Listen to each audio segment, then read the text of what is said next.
What time is it, Margie? It's Wendell's Nerd Out time. Yes, baby! It's Wendell's Nerd Out time! How you guys doing today? You're the best. I love you. Thank you. I hope you're having a great day today.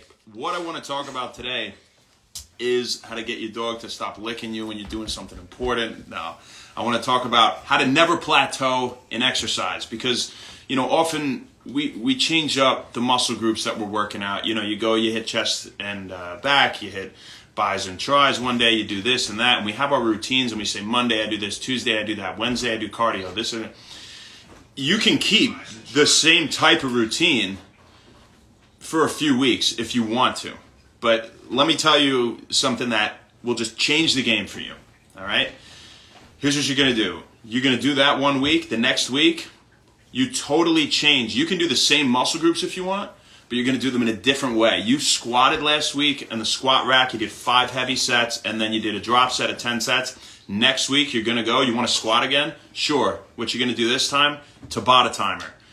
30-second intervals. Just totally different from how you were working out. You're always going to failure, right? But when you're doing intervals, you can only go so far to failure. Say if the weight isn't heavy enough, right? And you stop at that 30-second point. But it's a different type of workout. It's a different type of strengthening, of endurance, of stamina test on your legs, for example, right? So it's not just about, doing different muscle groups, different weeks, or, different amounts of sets. It's totally changing the way you work out.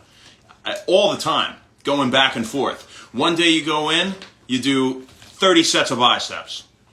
The next day, that week, you just hammer one thing at a time. You do a day where you do just tris, you do a day where you do just chest or just back or whatever, however you want to do it, whatever you prioritize. Right? I'm sure legs is probably up there on the menu and core, hopefully. But then the next week, you have a day where you do chest, back, shoulders.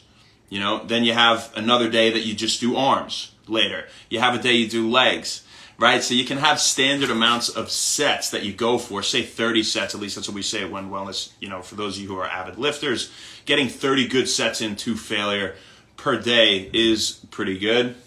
What's up, dude? How you doing? Smokey Bear.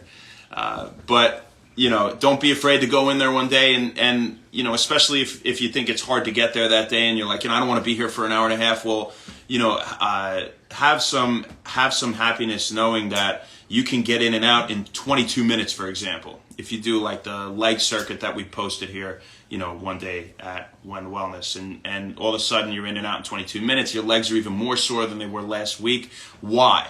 Because they're not used to that. Because you change it up. You work out legs all the time. You go snowboarding for the first time of the year, you can't walk after. You're destroyed. You're out there for 8 hours. So the point is never letting your body adapt, right? And commonly people talk about this principle where they change their workout every 6 weeks, but you can do this week by week, day by day. You hit different forms of exercise. And that's the take-home message today. It doesn't have to be so cookie cutter. You can really get a lot more out of it, in my opinion, in my experience, and be happier and be more excited to go to the gym every day and work out if it's always something different. So really do yourself the favor and maybe give it a go. All right, so that's all we got for you guys today. Margie, what's up? Hopping on. How you doing? Have a great rest of your day, you guys, and happy When Wellness. Thank you so much. We'll see you tomorrow. Peace.